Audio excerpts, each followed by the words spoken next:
my friend. Back from the pool? Sorry for the delay. It's all right. It's all right.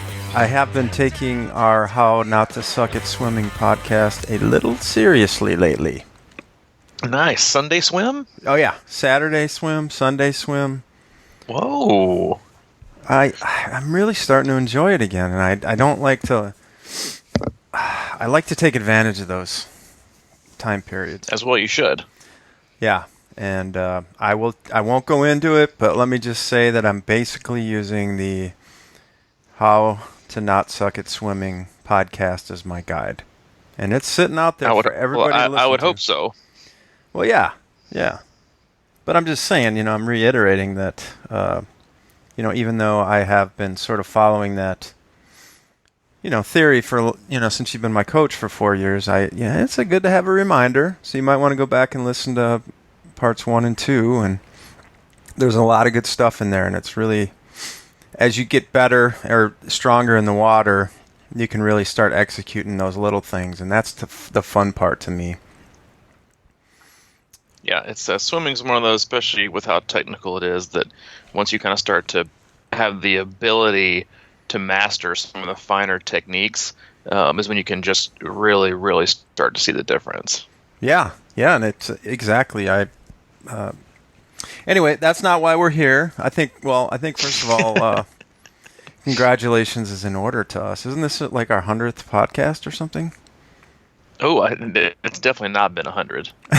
Maybe it's about 30 or 29, but yeah, it's something like that. In triathlon years, that's 100. Yeah, oh, for sure. If I was telling somebody like on a training day, I'm like, oh, dude, it's like our 1,000th episode. Yeah, 20,000. We did get a couple nice 5-star reviews this week, which I thought was awesome. We did?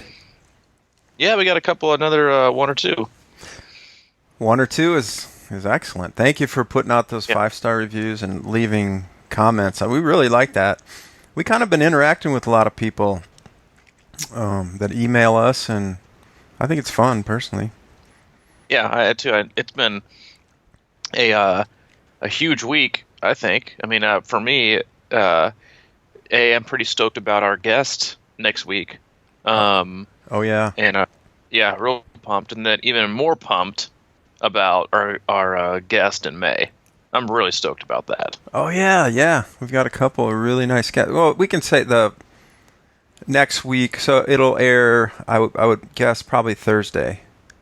Yeah. The guest we have a race director who's doing some really incredible things, and I thought it would be cool, or we thought it would be cool to get kind of in the mindset of a race director, because there's so many things that go on that we take for granted, and I think that it's good for triathletes to understand where race directors are coming from, because they take a lot of grief, in my history. Oh, yeah.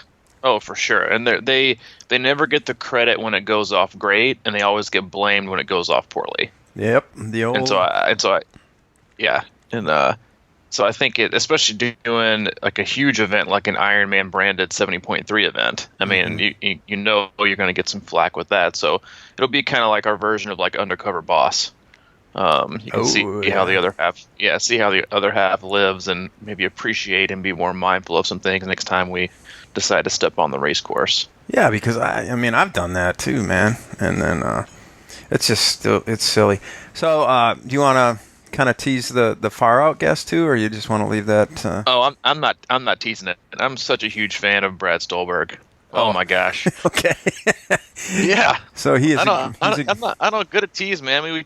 We talk about his articles all the time, and he's very, very well known and respected, not just in the journalism community, but in the sports performance community.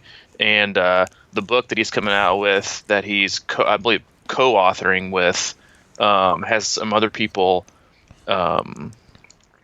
involved with it that I also really, really admire. And for him to be cool with coming on the podcast and talking and saying that he really enjoyed our last podcast was really cool. So yeah, I'm pretty stoked about that. That was nice to hear that he really enjoyed the podcast about, basically based on his article. But in that tone, we've had a couple sort of cerebrally kind of podcasts the last two, and I think it may be time to shift gears a little bit, and that's what brings us to today's podcast. Unless you got anything else, I do. Hey, you know what? I do want to put out there that CrushingIron.com has been the website blog that I've been writing about since I started this sport. There's over 700 posts. They go way, way back. Some are really elementary. A lot are kind of goofy or whatever, but they are there, and that will soon be more of a portal, like, to kind of keep up to date daily with what's going on with this podcast, what's going on with the Crushing Iron documentary that I've been working on, and all sorts of other things like that. So I want to throw a shout out for CrushingIron.com because it's sort of been, you've been there from the beginning almost too, so it's kind of our baby, and you've had a lot of posts on there, and you had one the other day that was well received and got a lot of comments too. So check it out, CrushingIron.com. It's just sitting there, like a lonely little sitting child. there waiting to be read, waiting to be played with. Yep. All right. Awesome. So today we're gonna kind of piggyback off the how to not suck at swimming and go into how to not suck at cycling today. And I think we actually had a request for that a couple weeks ago. Yes, we did. And then cycling can be very, just like any other thing, it can be very, very confusing. And so what I wanted to do today is not so much talk about, because when we talk about how to not suck at swimming, a lot of it is the training and the methodology, but also it's minimizing the noise down to the stuff that really matters. Yes. And there is just, and of all the components of triathlon, cycling has the most noise. It has the most gear. It costs the most money. It's where companies spend, hundreds of thousands on bike endorsements, from hydration setups to wheels to power meters to handlebars to saddles. I mean, there's so many interchangeable parts that cost money, down to freaking the pulleys on your derailleur. There's so much out there. And so the point today is to talk a little bit about training, but also to kind of go, in my opinion, in order of importance. And how to kind of minimize the noise. And I'll just give you my flat out, as usual, no fluff, just the meat. Here's what you should do. Here's what you should know. Take it for what it's worth. And obviously continuing on our hashtag not sponsored, usual stand. We're obviously not supporting a single one, but I'll tell you some stuff that I use. But I want to start off with just in general, which would seem like a no-brainer, but it's choosing a bike. Yeah. I would generally say, and you're probably guilty of this too. I used to work for a triathlon store. I used to manage one for about 2 years, and so I know a lot about the gear and how they're sold and why, and the real improvements you can have, and choosing a bike is one of those things where it's a lot for people like buying a car. It is, they don't necessarily choose what's right for them. They choose what they want. And it's usually based on what their friends ride or what pro rides it, or let's be honest, people, how it looks. Yeah. And is that what you did when you started? I mean, I know you got yours from a pretty sweet gig online, but is that kind of what you did? Mine was I got it off Craigslist, and it was, I guess, the right size. I didn't really know. It felt terribly uncomfortable the first time I rode it, but I think maybe you're not used to a TT bike. That can be the case. The guy I bought it from, I could tell through our conversation that he had a lot of bikes, and he was really a mechanically driven type guy, and he bought this bike. Of course, he told me, he said he bought it and rode it once. So it was a Trek, which also struck a chord with me because I'm from Wisconsin, and Yeah. kind of look They're not cool. even made. They're not even made in America. They're just put together in This America. one was made in Wisconsin. I don't believe it. As you can tell by how it loves to ride Iron Man, Wisconsin. Likes to keep going back there. Yeah, it does. I got a It good does. deal, based on what it was, and I don't know. I Yeah, kind of but got as far lucky. as, you did get lucky. But as far as choosing the right bike goes, I would something that people really don't ever take into consideration is buying. There are certain types of brands that are specifically designed for a more ideal morphology. And let me to break it down like real simple. There's you'll see a lot of people talk about what they call stack and reach. The stack is how high the front end of your bike is, and the reach is generally what that company uses as their from their. They could use it from like the center of a bottom bracket to your center of your fork. And it's more length than it is tall. So you got tall and you've got how high it is. And some people, some brands actually have always. It's a Cervelo, for example. Cervelo is a bike that I ride. I ride it because it has a very short stack, so it's very, very low in the front and has a very long reach. And then the reason I chose that is because it fits my body type. I have a very, very long torso for my height. So I'm 6 foot tall, and if you're listening, obviously you hopefully know what size bike you ride. Most brands run between like a 52 and maybe a 56 if you're my height. My Cervelo is a 58. It is. Yeah, it's a 58, and it fits me like a glove.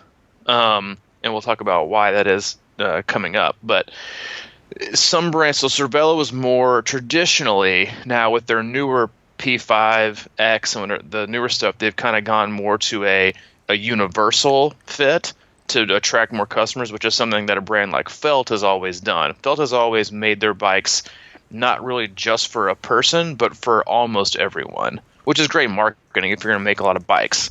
Specialized is on the other end of the spectrum.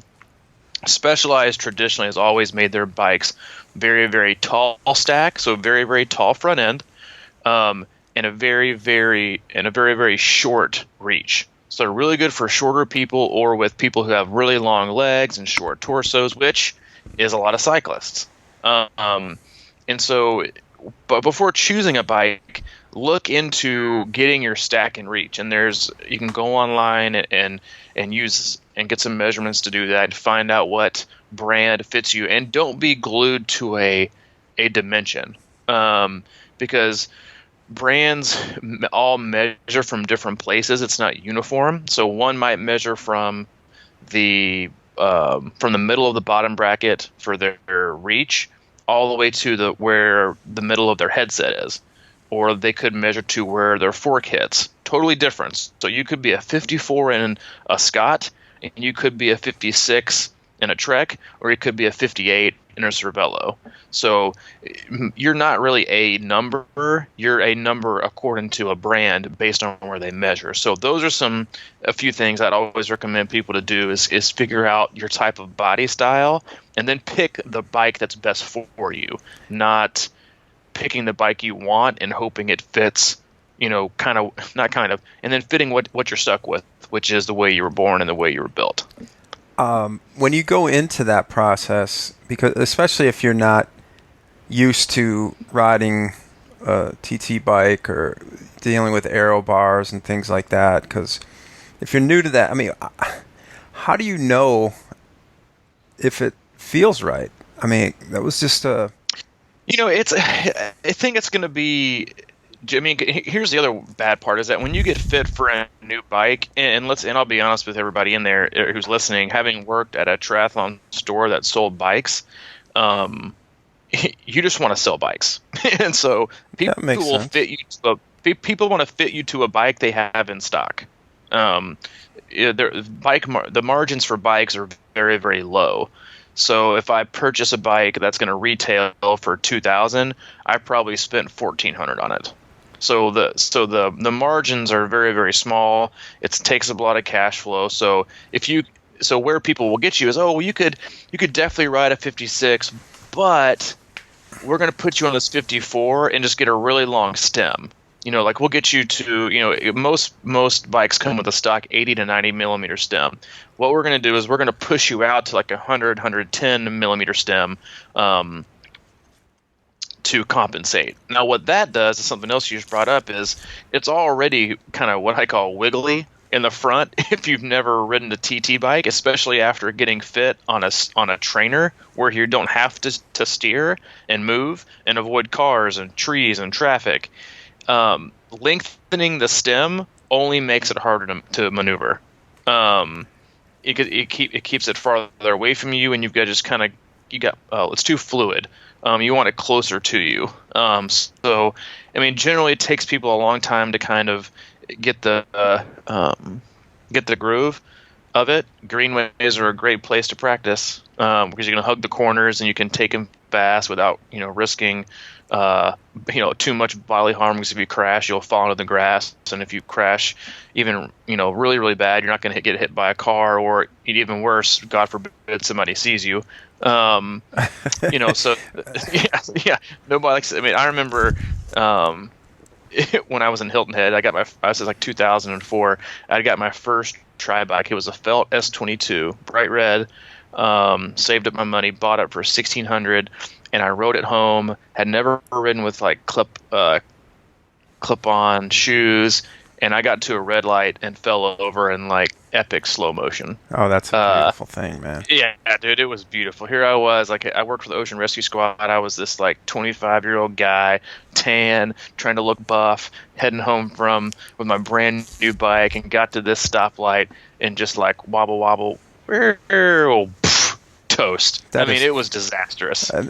That's what makes me believe life is poetic, actually.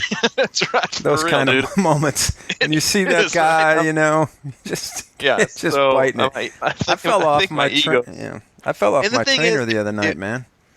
Dude, I fell off it last winter. Allie came like rushing in to see what was happening. She was like, "What happened?" I was like, "I fell off my trainer." Yeah. I mean, literally, it had like the rear where I clasp it to the skewer was like coming up loose, and I like stood up to do like a monster like power start. And I crumbled like a Jenga set. It was so terrible. It was so terrible. Okay, anyway, enough about my crushed, humiliated ego from 25. Yeah. I want to move on to actually something that most people don't do, and that's getting a good bike fit. Yes. Get a bike fit. Do not just getting a good bike fit can change not just the way you ride, but can change the way you run.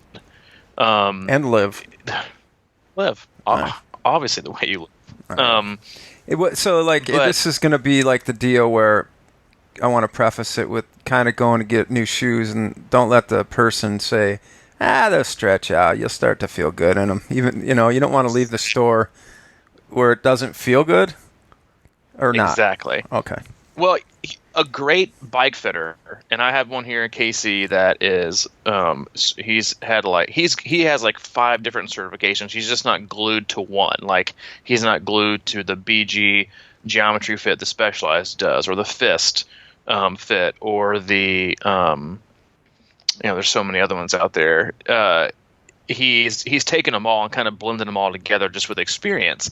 And he even said to me, he was like, "Listen, I know you can probably go to this. You can probably lower you a little bit. Get back to me in about a month or two when you've had a chance to ride it, and then I'll come back. And I'll come back and we'll retune things." Mm-hmm. And I was like, "Oh, that's kind of refreshing." Yeah. So he adjusts, but he is very, very experienced. He made me, especially if you're doing something like long course, 70.3 or full, having somebody fit you appropriately on the bike to make every part of you more comfortable is going to not only make your ride easier and less stressful and more comfortable, it's also going to make you run better. And somebody who is knowledgeable with the sport of triathlon, they will do all kinds of things. They will lower your stem. They will extend your stem. They might shorten it. They might tell you that your pads that your arms on are too wide or too narrow. and often a point, if you're listening, you've ever had a triathlon bike fit and they haven't addressed your cleat placement, ask for a refund. Okay. Because where do you generate your power? From the ball of your Your foot? feet. Yep, it's from your foot. And that contact point is the most important contact point on the whole entire bike. And people spend all this money on getting the right running shoes and orthotics and all this stuff, but very little spend the time they need to on addressing cleat placement. If you need shims in between the bottom of your shoe and the cleat, to compensate for if you pronate or supinate. I mean, these are all things that can drastically affect your legs, the parts of your body you use for the 112 miles or the 56 or the 20.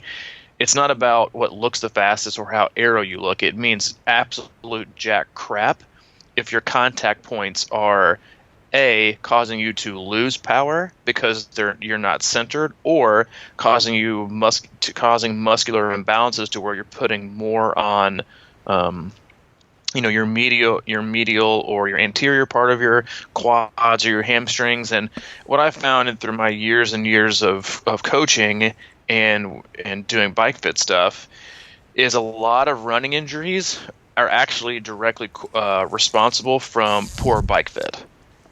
Okay. Because you can ride and slightly aggravate these certain areas, whether it's a knee, and most of the time it's in the knee, is what I found. It's either knee or Achilles issues you can get from the bike, in my experience. Usual like medial knee pain where people's knees are like pointed way too in, and then it aggravates them a little bit, and then they get off and try to go run, and they just like, oh, on my running shoes. I'm like, no. You aggravated it on your bike, and now with the excessive pounding and force of your running, it just extrapolated it, and that's why you feel like the running hurt when really it was the ride. All right. Yeah, there's a lot to go into there. Yeah, we could go on. I could go on forever with bike fit stuff, but we're gonna move on. Okay. If you have other questions, email us, or if you want suggestions about the type of fit you should get. But there's so many things, but that we're talking about primary focus here: choosing the right bike that fits you, and then choosing to be fit even more precisely on that bike.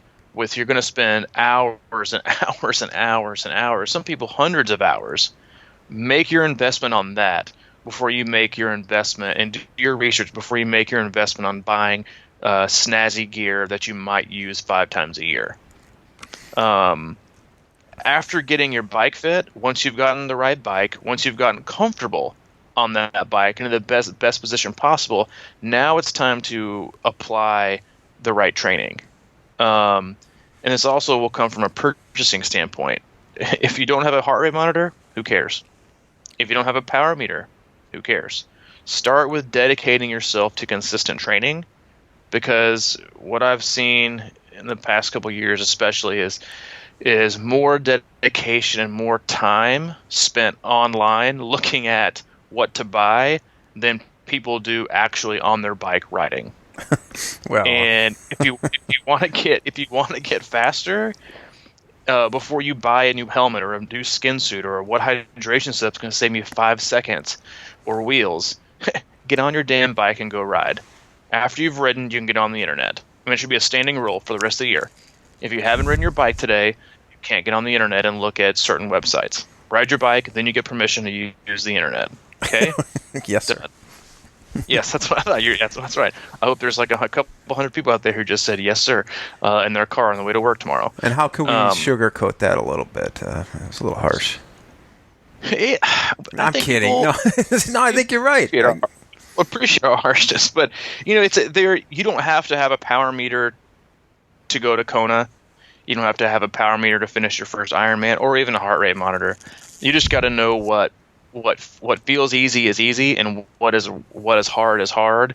And spending 80% of your time in that like easy to moderate endurance zone, and 20% of the time in that zone 4, zone 5. From a training aspect, that's all you need to know, and you can mostly do that just by what I call RPE, is just your rate of perceived exertion.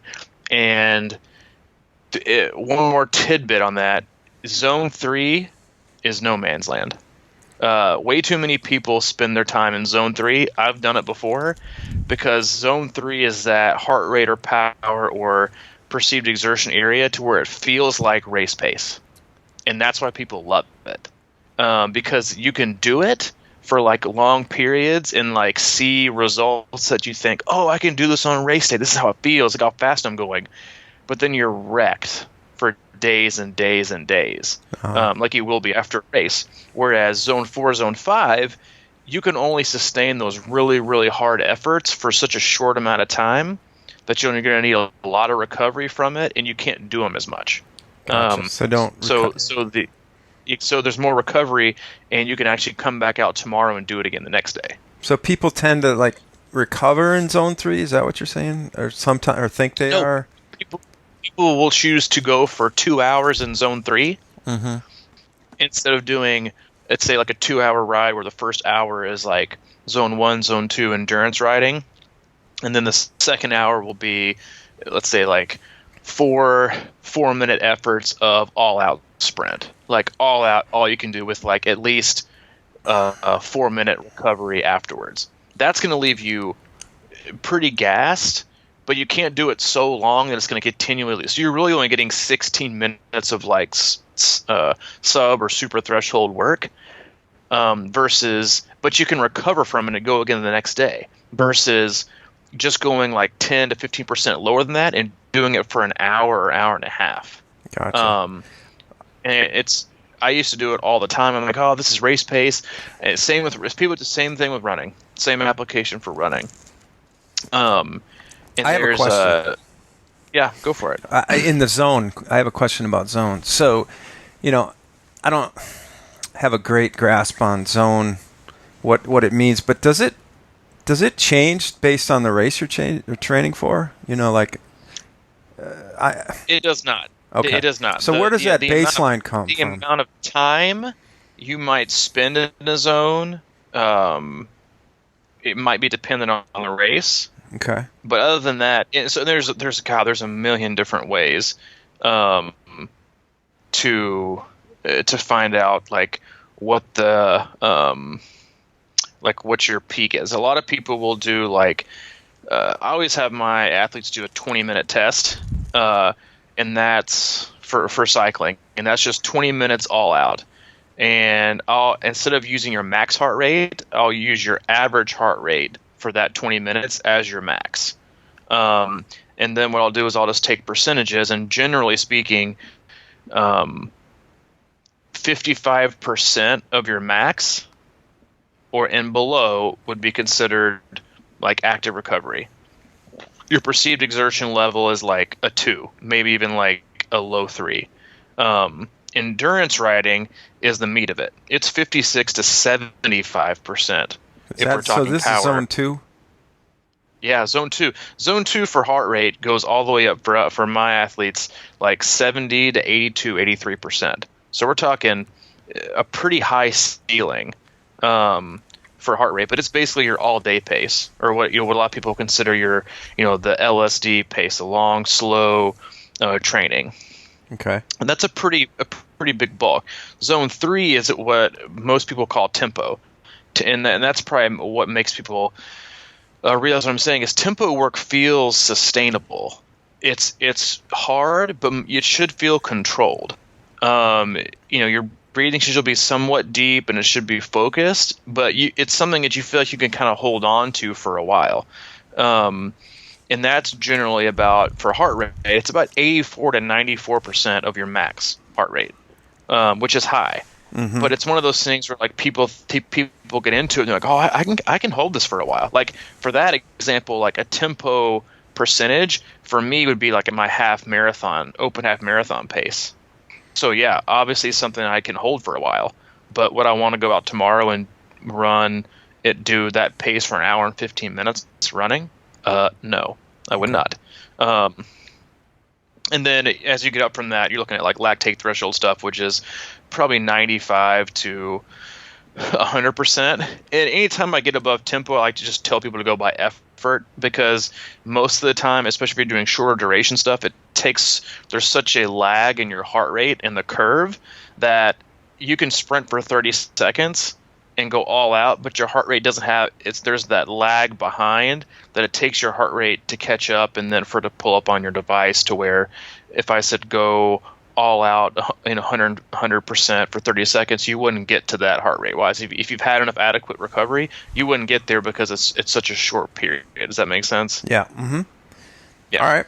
Much like we talked about in the running, where he'd do like 15-second, 30-second sprint bursts, you get the physiological adaptation effect without the like huge heart rate spike and out of breath. Got it. Okay, let's move. Good question though. Thank you. Good question though. Yeah, I appreciate it. Next question. Choosing a helmet. Wow. choosing a helmet is a tricky one. Most people will choose what looks the best. We've all done it. I mean, that's life. You choose what generally looks the best before you think about other performance features or what's on sale, or what team you're sponsored by. Let me just real quick. If you're sponsored by a team and you're aka quote unquote, air quotes, sponsored by a team, and you're required to purchase and ride a certain bike, wear a certain helmet, certain skin suit, yada yada yada. Before you commit to that, make sure that stuff's even like remotely going to benefit you aerodynamically and performance wise, or you're simply just going to sacrifice speed and time for the sake of wearing a matching kit. Other than that, choosing a helmet is really also based on your current fit and how you ride. So a helmet for me might be faster or slower for you, depending on what our position is. Choose them based on the course. If it's going to be super, super, super hot, I would not suggest one of those aero helmets with like little to no vents. Mm-hmm. Generally speaking, from the data that I've seen, and people who do these wind tunnel tests all the time, is the LG aero helmet and the old school, like I'm talking like 3 years old, Euro Advantage TT helmet fit like 80 to 85% of people in positions. It might not be your ideal fit, but if you can't afford to go get like a wind tunnel test or have somebody really reputable have it take a look at you, that's your best bet. And it's funny because like the Giro Advantage is like 3 or 4 years old, and you can probably get it for like $110. Is that the one I have? No, you have the Attack. The one Attack, which is what I would recommend for like super hot races. Like you see that every other person at Kona is a helmet like that, because helmets are a lot like cell phones. They go in ranges. Like the bigger with more pointy ends are the faster ones, and then they come down. And the next year it's the one with less of a tail. Now tails are slow. It's like, and because you see these riders that like ride with their head down, you see these tails pointing straight up. Mm-hmm. The purpose of the tail is to work like a fairing towards your back to make you more slippery, not to stick up like the North Pole. Yeah, or like you're trying to cycling Viagra commercial. I got to tell you, that Attack helmet I have, the main reason I love it is because of the shield, and that's it's that magnetic shield that just goes on, or you can flip it off if you want. But for me, as a guy that rides with contacts, it does a really nice job of blocking the wind. Yeah, I mean, a lot of helmets now have shields. What I love about that helmet, it's probably the best helmet I've ever purchased. I can ride it every day. It doesn't sit on my shelf, to only race like 2 or 3 times a year. And I like the removable aspect, because when we did Louisville that one year, I like took my visor, tilted it up, sprayed my entire face with water, And there's just something about the way that I heat up is that if my ears are covered, I fry. Yeah, I mean, I I know. I can. literally fry. And I hate not being able to hear people. And I feel like I really struggle with that and have struggled with that in the past is like when I get my ears covered, I get really, really hot and I struggle to hear because not all triathletes have that great etiquette. People will come flying by you like less than a foot without even saying like on your left. And I just kind of want to, I usually say something to them that's not for this cast, um, choose a helmet that, first of all, choose a helmet that fits your budget, and choose like with something like the Giro Advantage or the LG that's more than likely going to fit you. Other than that, no, I hate to be Debbie Downer, but it's not going to be the reason you win or lose. How much difference does a helmet make speed? I mean, over the if it's a hilly Ironman race, is it really, if you can't Not just enough. lock down in aero, that's when it's really at its peak advantage, correct? Or not? It is. Okay. It's the same thing with wheels.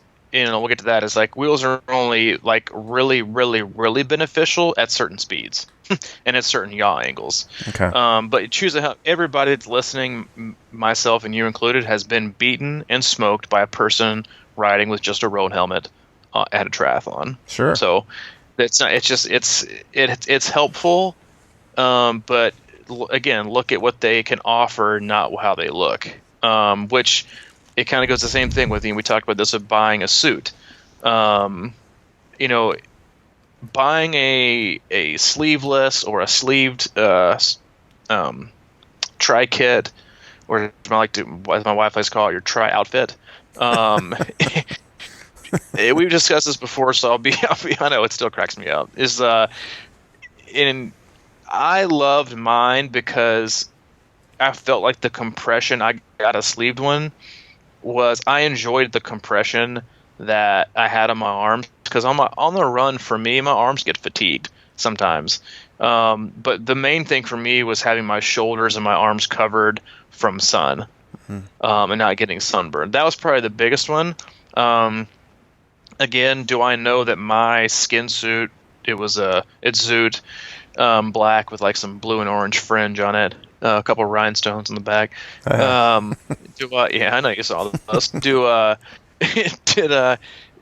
know that it made me faster on the bike? No, but I know that I wasn't sunburned on the run, and that helped me tremendously. Did it cost me a minute or two? I don't know. Did I gain a minute or two? No clue. I know it was comfortable. I know that my chamois worked, and I had absolutely no chafing after Wisconsin, except for this like really weird chafe behind the back of my knee. Totally weird. Because when you get like in the shower, because some of us after a race actually get in the shower naked after a race, not fully clothed like you do. Yes. To undress and clean your stuff. And you kind of like wince and cringe because you're like, where's it gonna hurt? And it has a weird like back of the knee. But buying a suit, do it for comfort. Don't care about the other stuff. And it's one of those things like if you don't like it, return it. But it's another huge investment. But we've talked about you. I love Castelli stuff too. It's super comfortable. Yeah. You told me that once about shoes. I asked you about bike shoes or cleats or whatever you want to call them. But you said the same thing about that. I was like, what should it? You just said find something that's comfortable. And you're going to be riding your bike for 112 miles. Get something that's comfortable. Yeah. Because I'm telling you right now, your easy, quick release, tri-specific shoes, those little extra seconds of the Velcro mean absolutely jack over the course of 112 miles. Get something that fits your shoe and holds it comfortably and fits the way it's supposed to. Because over 112 miles or even 56, you're going to want comfort. You're not going to be worried about how quick is my transition going to be when you more than likely just spent 4.5 minutes getting out of your wetsuit anyway. Or, like I do, you whiff on your helmet strap like 7 times because I'm in a hurry and my hands are cold. I'm like, I got to get this thing clipped. Like I'm about to like land in like a NASA spacecraft or something. Like I better get my helmet back on, and like I whiff like 5 or 6 times at least every race. How frustrating is that?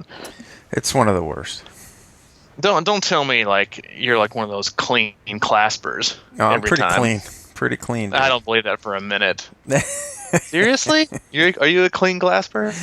I think I am because I really because I'll just get right into that moment for 5 seconds. That's all I'm thinking about, and I put it in. Anyway, moving on. Maybe that'll be a next podcast number 1002. Yeah. How to be a clean clasper. I could talk about that for an hour, man. I bet you could. Pull it back. Be in that moment. Be in the moment. Chin up. Yeah, chin up. Eyes closed. Yeah. Hands square. Bring them together. Yeah.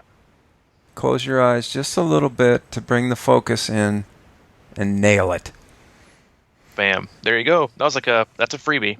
There you go. Freebie for the listeners. Hydration setup is another one that people like stress like immensely over. Again, the old school like horizontal bottle cage in the front with some zip ties generally does the job just as good, if not better, than any other one. If you're gonna worry and stress about your front end hydration setup, don't get this thing with this gigantic plastic straw an inch around in diameter that flaps around in the wind.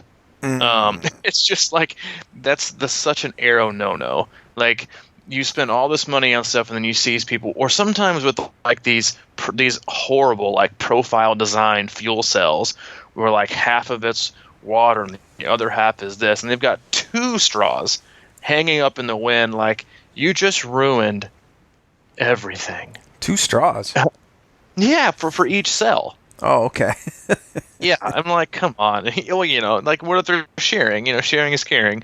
If they're on a tandem, I guess 2 straws makes sense. But hydration setup wise, really the singular bottle cage in the front and on your down tube, although it might be a slight aero penalty in your down tube for a longer distance race, hydration and nutrition is more important than aerodynamics, in my opinion. Plus, you can grab water and grab Gatorade or whatever it is performed from the aid stations and just simply replace those back and forth rather than always carrying, like you see these people who load up their bikes like they're like a carbon spandex laden food truck. And you're like, dude, where are you going with all of that stuff? They've got like 20 goos, like duct taped to their top tube, a couple Cliff bars stuck to their base bar, 3 bottles on the back, and you're like, you look like a food truck right now. If you were serving like grilled cheese, I'd be in. But like minimize it and know what you're going to need on the course for your hydration. Obviously have a kit, but one the best of the best will have like a horizontal bottle cage up front and one in the rear and nothing on the down tube. That's a little risky for a lot of people because if you like eject on the back, which a lot of people do on courses because of just the terrain and a crappy bottle cage. That is one thing I will say. If you are going to invest money, there's nothing better than like a flat out stud of a bottle cage that just won't eject. Especially because the back. Yeah. The back, like if that's the thing. If X-Lab Gorilla cages are awesome. Another quick tip for those of you who don't want to spend like stupid money on a rear bottle cage because it is embarrassing, is to attach a rubber band to one of the loops in your rear bottle cage and just loop it up to where it hooks to the nipple on your water bottle. Oh, that's a good one. And it won't go anywhere. Yeah. When you're ready to use it, just simply, pull your finger back, Mm-hmm. take off the rubber band. It's super easy and super quick. And, pull it back up the front, and there you go. So that's like I've done that before. Your trick's better than mine, but mine was just what I did is I taped the outside of the bottle with duct tape. Actually, that's what I do on my tool kit. I put my spare and everything in the back cage, and I tape that bottle up with duct tapes, and it's really snug in there, and I've never lost it once.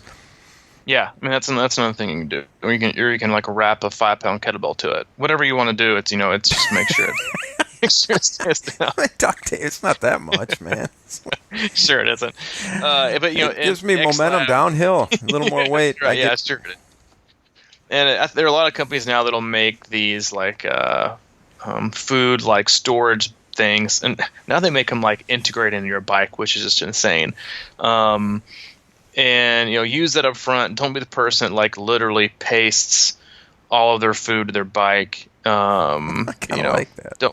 Don't be the food truck felt going down the road. Last but not least, what do I have? Wheels. If you're new to the sport or if you've done it for a long time, first off, as always, purchase what you can afford. And if you're going to get race wheels, don't make them race wheels. Just make them your wheels.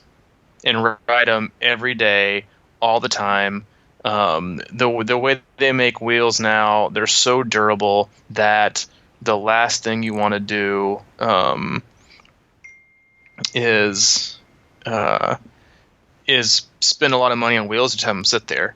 Plus, you need to be able to ride in all these different conditions, knowing how your wheels are going to be, how they're going to be affected. Whether it's going downhill with a lot of speed, most of the time people's front end tends to wobble, crosswinds, headwinds.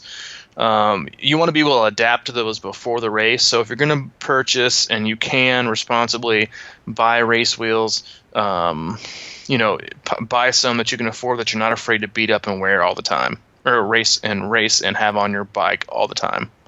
Okay. Are you talking about like on my wheels, I have aluminum, they're not carbon brake rails. Are you just saying, screw it, just ride them all the time, period? Even if you have like full on carbon clinchers, I've got carbon clinchers. So I mean, ride them. They're made well enough now to ride all the time on.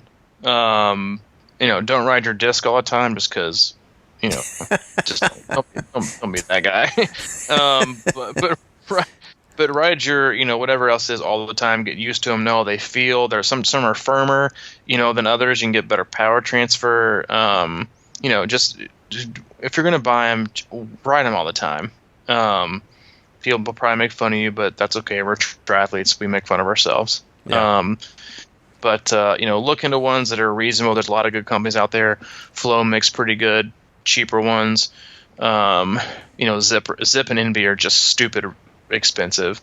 I can't imagine ever, one, buying a set of those, B, being ever allowed to from my wife to buy a set of those. So make smart options. They're always getting cheaper. But ride them all the time. Yeah. Why not? I do it. Sometimes I like to take them off just for a week, just to put them back on again, because I like how they sound and they make me feel faster. Yeah, they do. They definitely make you feel faster, and they sound awesome. Yeah. So there you go. Unless you're getting passed, then they sound terrible. Exactly. I do have the flows, and people in races have told me before that as I come up on them, they said, "Man, I could hear you like a block back." Those things are super loud. I love them. They're a little heavier, I guess, but for whatever. Big deal. Big deal, right?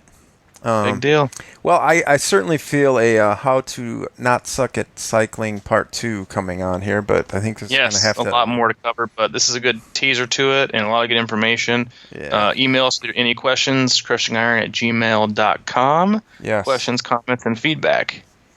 And, you like what he said. Just do it. Yeah. We're just sitting out here waiting for conversation. Waiting to be heard, and our blog waiting to be read. Yeah. Anything else, bro? That's it, man. I'm done. Nice article, by the way, you wrote the other day about Leadville. Appreciate it. Yeah. Got a lot of good feedback. If you're on a certain journey or exploring other journeys or wondering if you're even on the right journey, go to Crushing Iron, and you can read my latest blog entry, and feel free to hit us with some feedback. Always happy to help. If you have anyone that you think might be a good guest on here, let us know about them as well. Yep. That's how we connected with the race director for next week, and I really appreciate that. Lost in Transition, our friends over in Knoxville have a great podcast going. I want you to check that one out when you get a chance. Absolutely. Yeah, let us know if you got any thoughts or ideas or whatever. That's it. That's it. We'll see you on Thursday. Sounds good, buddy. I'll talk to you All right, soon, man. Thanks. See you, Mike. Bye-bye.